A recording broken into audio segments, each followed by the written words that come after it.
everyone, my name is Likita. Welcome back to our channel. Welcome back to one more informative video. So ee roz video lo asalu manaki college or universities lo assignments istaru kada. అసలు assignments అంటే ఏంటి, అది ఎలా రాయాలి and దాని వల్ల uses ఏంటి అనేది ఈ వీడియోలో చూద్దాం. వీడియోనైతే ఎండ్ వరకు చూడండి, మీకు మంచి ఇన్ఫర్మేషన్ దొరుకుతుంది.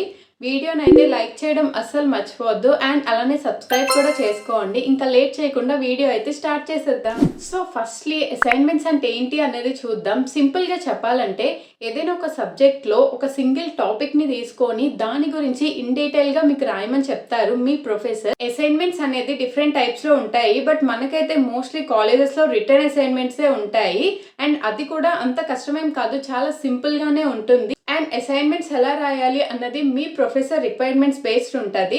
సో ఒకవేళ మీ ప్రొఫెసర్ ఇలానే రాయాలి అని చెప్పకపోతే నేను చెప్పే స్టెప్స్ని ఫాలో అవ్వండి. చాలా సింపుల్గా మీ అసైన్మెంట్ అయితే కంప్లీట్ అయిపోతుంది.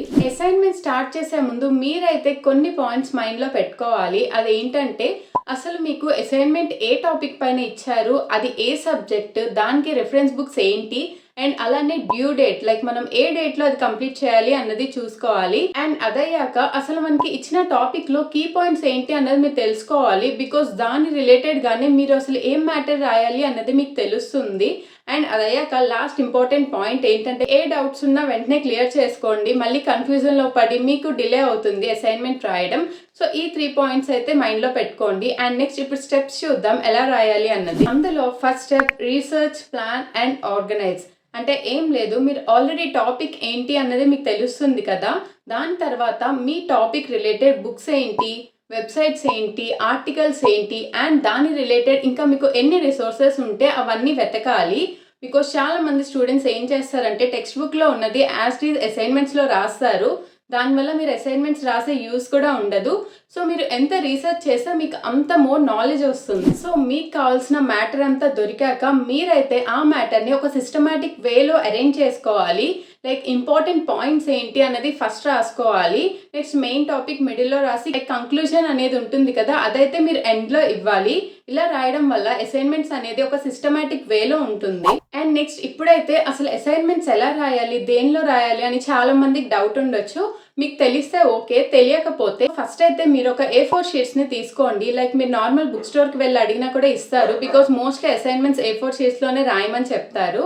అండ్ దాన్ని అయితే లైక్ మంచిగా బార్డర్ వేసేసి మీ నేమ్, మీ రోల్ నెంబర్ అండ్ మీకు ఇచ్చిన టాపిక్ అండ్ అది ఏ సబ్జెక్ట్ అండ్ అలానే లాస్ట్లో మీరు ఎవరికి అది సబ్మిట్ చేస్తున్నారు అన్నది మీ ప్రొఫెసర్ నేమ్ కూడా రాయండి. లైక్ సబ్మిటెడ్ టు అని వాళ్ళ నేమ్ రాయండి అండ్ అలానే డేట్ కూడా మెన్షన్ చేయండి. అండ్ ఫస్ట్ పేజ్ ఇలా ఉంటే చాలు, more than enough. And next పేజ్లో మీ టాపిక్ హెడ్డింగ్ పెట్టి మీరు ఏదైతే మ్యాటర్ని రీసెర్చ్ చేశారో అండ్ అదంతా అక్కడ రాయాలి. లైక్ మీరైతే సైడ్ హెడ్డింగ్స్ ఇవ్వాలి, ఇంట్రొడక్షన్ ఉండాలి, కీ పాయింట్స్ ఉండాలి, డయాగ్రామ్స్ ఏమైనా ఉంటే వేయాలి, క్యాలిక్యులేషన్స్ ఏమైనా ఉంటే రాయాలి. లైక్ మీకు అసైన్మెంట్ లైక్ ఒక్కొక్క సబ్జెక్ట్కి ఒక్కొక్క రిక్వైర్మెంట్ ఉంటుంది కదా. సో వాటన్నిటిని ఫుల్ఫిల్ చేసి మీరైతే ఒక మంచి సబ్జెక్ట్ని అక్కడ క్రియేట్ చేయాలి. అండ్ దాంతోపాటు సైడ్ హెడ్డింగ్స్ని హైలైట్ చేయడానికి ట్రై చేయండి. ఒక 2 or 3 pens like black, blue అలా యూజ్ చేయడానికి ట్రై చేయండి. రెడ్ కలర్ మాత్రం యూజ్ చేయొద్దు. అండ్ గ్రామర్ మిస్టేక్స్ లేకుండా సెంటెన్స్ ఫార్మేషన్ కరెక్ట్గా ఉండేటట్టు చూసుకోండి. బికాజ్ అసైన్మెంట్స్ వల్ల కూడా మీకు కొంచెం ఇంప్రెషన్ వస్తుంది. ఓవర్గా డెకరేషన్స్ అలా ఏం లేకుండా అసైన్మెంట్ అనేది సింపుల్గా ఉండేటట్టు చూడండి. అంతా రాయడం అయిపోయాక మీరైతే 2 or 3 టైమ్స్ రీచెక్ చేసుకోండి, మిస్టేక్స్ ఏం లేకుండా. అండ్ ఇంకొక ఇంపార్టెంట్ పాయింట్ ఏంటంటే చాలా మంది ప్రొఫెసర్స్ మీరు అసలు ఆ మ్యాటర్ని ఎక్కడి నుండి తీసుకున్నారు, లైక్ ఏ బుక్ నుండి తీసుకున్నారు, ఏ వెబ్సైట్ నుండి తీసుకున్నారు అనేది కూడా రాయమంటారు. సో మీరు మ్యాటర్ని రీసెర్చ్ చేసేటప్పుడు ఈ పాయింట్ని మనం దేని నుండి తీసుకున్నాం అన్నది కూడా రాసుకొని పెట్టుకోండి. బికాస్ చాలా మంది ప్రొఫెసర్స్ అది కూడా మెన్షన్ చేయమంటారు.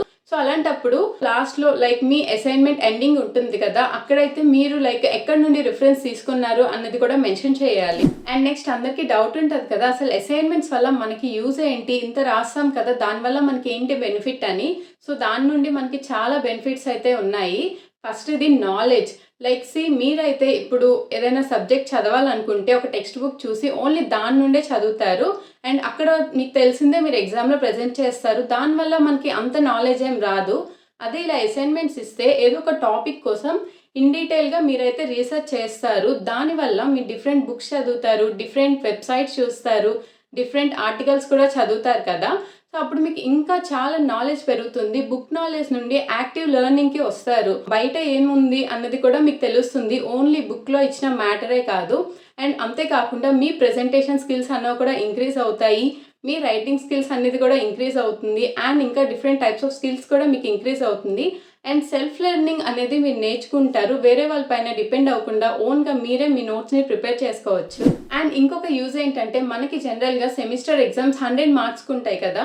75 రిటన్ ఎగ్జామ్స్ ఉంటే 25 మనకి others like mid exams, assignments, internals, externals అలా అన్నీ ఇంక్లూడ్ అయి ఉంటాయి కదా! సో అసైన్‌మెంట్స్ అనేది కూడా మనకి మేజర్ పార్ట్. మీరు గాని ఫ్రీక్వెంట్‌గా లైక్ మీ ప్రొఫెసర్ ఇచ్చిన టైంకి అసైన్‌మెంట్స్ కంప్లీట్ చేసేసి నీట్‌గా ప్రెజెంట్ చేస్తే మీకైతే ఇంటర్నల్ మార్క్స్ ఇంక్రీజ్ అయ్యే ఛాన్స్ ఉంటుంది. దానివల్ల ఫైనల్‌గా మీ రిజల్ట్ కూడా మంచిగా వచ్చే ఛాన్స్ ఉంటుంది. లైక్ మీ మీద మంచి ఇంప్రెషన్ వస్తుంది ఇన్ టైమ్‌లో అన్నీ కంప్లీట్ చేస్తే. అండ్ ఇంకొక యూజ్ ఏంటంటే మనకి ఎగ్జామ్ టైంలో చాలా టాపిక్స్ ఉంటాయి కదా చదవడానికి. ముందు నుండి చదివే అలవాటు కూడా ఉండదు. ఎగ్జామ్ ముందే చదువుతారు కదా చాలామంది. సో అలాంటప్పుడు మీకు అన్ని టాపిక్స్ వెతుక్కునే టైం కూడా ఉండదు. అలాంటప్పుడు మీకు కావాల్సిన టాపిక్ ఎవరి దగ్గరైనా ఉండొచ్చు. అండ్ అలానే వేరే వాళ్ళకి కావాల్సిన టాపిక్ మీ దగ్గర ఉండొచ్చు. సో మీరు ఇది మ్యూచువల్‌గా ఎక్స్చేంజ్ చేసుకోవచ్చు. అలా క్లాస్‌లో 5-10 మెంబర్స్ దగ్గర ఉంటాయి కదా టాపిక్స్. అలా మీరు గ్యాదర్ చేసుకొని ఎగ్జామ్ ముందు ఈజీగా చదువుకోవచ్చు. ఎక్కువ స్ట్రెస్ తీసుకోకుండా. అండ్ అసైన్‌మెంట్స్ అనేది ఎప్పుడు ఇన్ టైమ్‌లోనే కంప్లీట్ చేయండి. ముందంతా వదిలేసి లాస్ట్ డే రాస్తే లైక్ క్లాస్ రూమ్‌కి వెళ్ళి లాస్ట్ 1 మినిట్ ముందు వరకు రాస్తూనే ఉంటారు. సో అలా చేయొద్దు. అలా చేయడం వల్ల మీకు నాలెడ్జ్ కూడా రాదు. ముందు నుండి రీసెర్చ్ చేసి ఓన్‌గా రాయడానికి ట్రై చేయండి. దానివల్ల మీరు అసైన్‌మెంట్స్ రాసినందుకు యూజ్ ఉంటుంది. And yes, hope this video is helpful for you. ఇంకా ఎలాంటి వీడియోస్ కావాలో కింద కామెంట్ సెక్షన్‌లో కామెంట్ చేయండి. అండ్ అలానే మీకు వైవా అండ్ రికార్డ్స్ ఆ టాపిక్ పైన ఏమైనా వీడియో కావాలంటే కింద వైవా అని చెప్పి కామెంట్ చేయండి. అండ్ నా ఇన్‌స్టాగ్రామ్ ఐడి కూడా నేను ఇక్కడ లింక్ చేస్తాను. ఏమైనా డౌట్స్ ఉంటే అక్కడ మెసేజ్ చేయండి. ఇంకెన్నో మంచి వీడియోస్‌తో మళ్ళీ కలుద్దాం. Until then bye.